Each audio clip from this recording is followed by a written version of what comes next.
Chinese बहू। Chinese बहू हमारी याद तो है ना आपको?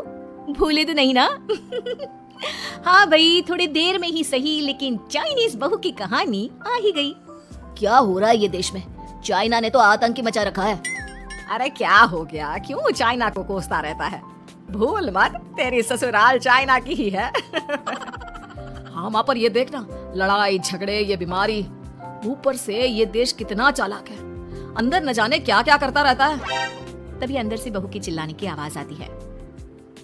अरे क्या हो गया बहू, क्यों चिल्ला रही है? माँ जी, ये देखिए, ये रूस ने यूक्रेन की हालत क्या कर दी है। ऊपर से चाइना में दोबारा लॉकडाउन लग गया है।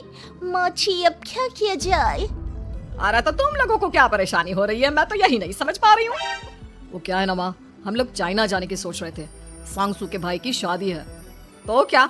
अरे कौन सा उन लोगों के यहाँ भाई घोड़ी चढ़ता है जो बहन काजल लगाकर नेक लगी? माँ जी, उसकी आंखें बहुत छोटी छोटी है, उसमें या तो पुतली रह सकती है या काजल। साले की पुतली निकाल कर काजल लगा दो, अंधा कहीं का। क्या क्या बोले तुम मेरे भाई के बारे में? अरे नहीं नहीं बहू, वो तो बोल रहा था कि तुझे नेक मिल जाएगा, बहन है ना तो उसकी। नहीं नहीं माँ जी, मैं सब समझती, ये मेरे भाई का मजाक बनाते रहते। कितना सीधा है मेरा भाई, बिल्कुल छिपकली जैसा। नहीं नहीं बहू, सीधा गाय जैसा होता है। सही पकड़े हैं माँ जी। हाँ, तो मेरे भाई की शादी है, मैं चाइना जरूर जाऊंगी। तभी एक पड़ोसन आ जाती है। अरे नहीं नहीं बहू, तू कहीं ना जा, हम लोगों का मन कैसे लगेगा तेरे बिना। ले बहू, तेरे भाई के लिए ये शॉल रख ले, हमारी तरफ से गिफ्ट कर देना। अरे सब कितने अच्छे हैं, मेरी चाइनीज बहू को कितने प्यार से तुम लोगों ने एक्सेप्ट कर लिया। सच में बड़ी भाग्यशाली हूँ मैं। कैसी बात कर रही है? ये तो हम लोगों के देश की खूबसूरती है कि हर किसी को दिल से अपना लेते हैं, बस वो भी दिल से हमें अपना समझे। कैसी बात कर रही है आंटी जी? मेरे लिए आप सब सासू माँ जैसी ही हैं। मुझे भारत बहुत अच्छा लगता है, ये सबसे अच्छा देश है, मेरा भारत महान। वैसे भी लड़की की शादी जहाँ होती है वो तो वहीं की हो जाती है ना। जीती रे बहू, सही बोल रही है। औरत तो होती ही पानी की तरह है, जो जहाँ जैसे रखे वैसे ही शेप ले लेती है। आंटी जी, ये थोड़ा सा ज्यादा हो गया, समझ नहीं आया। नो प्रॉब्लम, मैं चाय बना कर लाती हूँ।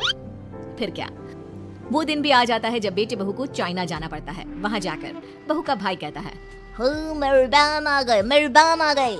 मैंने सबको बोला कि सब हिंदी में बात करेंगे, नहीं तो बहन नाराज हो जाएगी। थैंक्स बॉय, हिंदी मेरी भाषा है, आप मुझे उसी में बात करना अच्छा लगता है। आपने जीजा जी से मिलो। ओ बहन, तुम अंदर चलो। सभी बहू को अंदर लेकर चले जाते हैं, लेकिन सांगसू का पति, वो तो बेचारा चाइना के ससुराल के आंगन में अकेला खड़ा रहता है। काफी देर तक जब कोई उसे नहीं पूछता तो वो माँ को घर पर फोन करता है। हाँ बेटा, पहुँच गए ना कुशल मंगल? हाँ माँ, लेकिन सांगसू पता नहीं कहाँ है, वो तो अंदर गई है तब से बाहर आई ही नहीं। अरे कैसे बात कर रहा है, तो तू अंदर चला जा, तू बाहर क्यों है? अरे दामाद है तू वहाँ का, उन लोगों ने तुझे बिठाया, चाय पानी कुछ नहीं पूछा? नहीं ना माँ। तभी सामने से सांगसू आती है। क्यों आप अभी तक तैयार नहीं हुए? और ये बैग लेकर क्यों कमरे से बाहर आए? इसे वहीं रख देते। कमरा? कौन सा कमरा? अरे कैसी बात कर रही हो, जब से तुम अंदर गई हो मैं बाहर ही तो खड़ा हूँ। बहू को बहुत हैरानी होती है और गुस्सा भी आता है। तभी उसका भाई और माँ आ जाते हैं। और सांगसू, अंदर खाना लग गया है। अरे ये बताओ कि मेरे पति को किसी ने खाना या पानी क्यों नहीं पूछा? वो भारत से ससुराल पहली बार आया है, वो भी मेरे कहने पर। उनकी इज्जत क्यों नहीं की? देख बेटी, तूने जबरदस्ती जिद में शादी की थी तो हम लोगों ने कर दी, लेकिन अब तुम ये सोचो, पूरी चाइना में मैं इस इंडियन को अपना दामाद बताऊं? So sorry. हाँ सांगसू, और तुम भी चुप रहना, नहीं तो वो लोग मेरी शादी तोड़ देंगे। ओह, ऐसी बात है, कोई बात नहीं, मैं बाहर होटल में रह लेता हूँ, तुम वही करो जो ये लोग चाहते हैं। कैसी बात कर रहे हो? पति जैसा भी हो, जो भी हो, पति होता है। वैसे भी तुम्हारे पूरे परिवार ने, सबने बिना सोचे मेरा साथ दिया, मुझे एक्सेप्ट किया, प्यार किया। मैं अपने देश में आपको अकेला कैसे छोड़ सकती हूँ? ये हिंदी फिल्म का ड्रामा बंद करो, मैं अब ये बर्दाश्त नहीं करूंगी। चुपचाप अंदर चलो, नहीं तो ये शादी वादी यहीं खत्म करके इसे अकेला ही इंडिया जाना पड़ेगा। कैसी बात कर रही हो माँ, ये मेरी बच्ची है नहीं था। हम लोगों ने यहाँ वकील को बुला लिया है, जिसके बाद अब तेरा तलाक करा के हम यहाँ के चाइनीज लड़के से तेरी शादी करा देंगे। अरे कैसी बात कर रहे हो? हम तो यहाँ तुम्हारी शादी के लिए आए थे। नहीं, मैं सांगसू के बिना नहीं रह सकता हूँ। हाई वोल्टेज ड्रामा होने के बाद से ही सारा माहौल खराब हो जाता है कि तभी एक लड़की आती है। मैंने सारा इंतजाम कर दिया है, सांगसू की शादी का मंडप परसों लग जाएगा। तब तक इसके पति को कमरे में बंद कर देते हैं। सभी सांगसू के पति का हाथ बांधकर उसे कमरे में बंद कर देते हैं। ये क्या कानूनी है? हम लोग मेरे पति की शादी नहीं कर सकते हैं। मैं किसी से शादी नहीं करूंगी, ये साफ बात है। पहले मैं अपनी शादी करूं, तेरी भी शादी करवा दूंगा। सब कुछ तय हो जाता है, भाई की शादी हो जाती है। फिर वो दिन भी आ जाता है जब सांगसू की शादी वो लोग जबरदस्ती करने के लिए उसे मंडप पर ले जाते हैं। ऐसा मत करो, ये मेरी बीवी है। मैं किसी से शादी नहीं करूंगी। कैसे नहीं करेगी शादी? शादी तो तेरा बाप भी करेगा। हो, मैं करूंगा शादी। प्लीज कोई मेरी शादी किसी अच्छा औरत से करवा दे।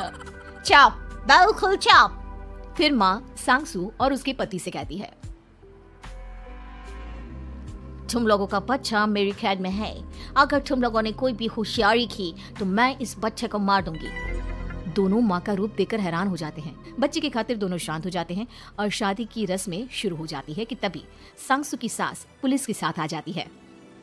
माँ, सरसू माँ आ गई, मेरी माँ आ गई। माँ प्लीज हम लोगों को बचाकर वापस ले चलो। पुलिस सभी को गिरफ्तार कर लेती है। बेटी के बच्चे को मारने की धमकी तो कोई चुड़ैल ही दे सकती है। अरे तो ये चुड़ैल ही तो है।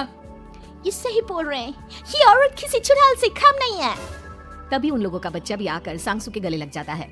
माँ, तू सही समय पर आ गई, लेकिन तुझे कैसे पता चला कि यहाँ ये सब हो रहा है? बेटा, ये चाइनीज लोग ना होते ही धोखेबाज हैं।